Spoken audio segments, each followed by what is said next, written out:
അല്ലാഹുവേ, ഞങ്ങളിലും പലരും പല പല രോഗങ്ങൾ കൊണ്ട് പ്രയാസപ്പെടുന്നവരാണ് റബ്ബേ.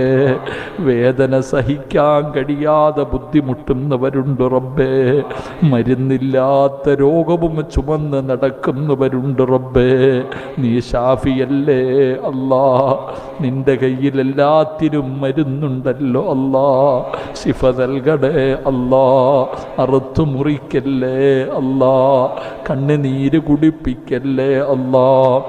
ഞങ്ങളുടെ കുടുംബത്തിൻ്റെ സന്തോഷം തകർക്കല്ലേ അല്ലാ.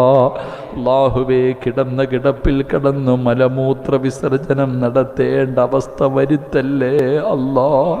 അല്ലാഹുവേ, പടച്ചവരെ, ശരീരത്തിൻ്റെ ഭാഗങ്ങൾ മുറിച്ചു മാറ്റല്ലേ അല്ലാ. ഇബാദത്തിന് തടസ്സം വരുന്ന ഒരു രോഗവും ഞങ്ങൾക്ക് തരല്ലേ അല്ലാ.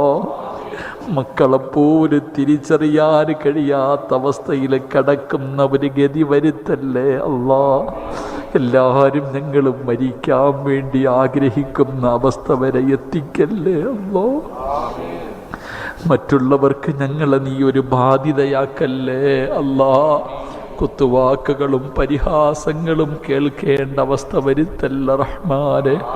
അല്ലാഹുവേ, എപ്പോൾ എവിടെ വെച്ചാണ് മരിക്കുന്നതെന്ന് ഞങ്ങൾക്കറിയില്ല റബ്ബേ. ഒരു നന്മയും ചെയ്തു വെച്ചിട്ടില്ല റബ്ബേ. അല്ലാ, ഒരു നല്ല മരണം കിട്ടാൻ ഞങ്ങളുടെ കയ്യിലൊന്നുമില്ല റബ്ബേ. ഞങ്ങൾ ചെയ്ത പാപത്തിൻ്റെ പേരിൽ ഞങ്ങളുടെ അവസാനം നീ മോശമാക്കല്ലേ അല്ലാ. ഈമാനില്ലാത്ത ഒരു മരണം തരല്ലേ അല്ലാ. ഈമാനില്ലാത്ത ഒരു മരണം തരല്ലേ അല്ലാ. ഇത്രയും കാലം നിനക്ക് ഇബാദത്ത് ചെയ്ത് ജീവിച്ചിട്ട് അവസാനം കാഫിറിനെ പോലെ ചത്തുപോകുന്ന അവസ്ഥ വരുത്തല്ലേ അല്ലാ. അല്ലാഹുവേ, ഞങ്ങൾക്ക് നീ നല്ല ഒരു മരണം തരണേ റബ്ബേ.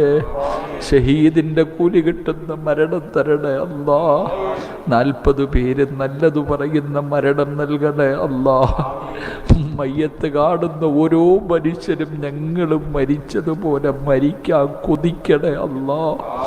ഞങ്ങളെ കടക്കാരാക്കി മരിപ്പിക്കല്ല റബ്ബേ. ഒരാൾക്ക് പോലും 1 രൂപ കൊടുക്കേണ്ട അവസ്ഥയിൽ മരിപ്പിക്കല്ല റഹ്മാനെ. അക്കടപാടുകൾ തീർത്ത് നന്മ ചെയ്തിട്ട് മരിക്കാൻ ഭാഗ്യം നൽകണേ അല്ലാ.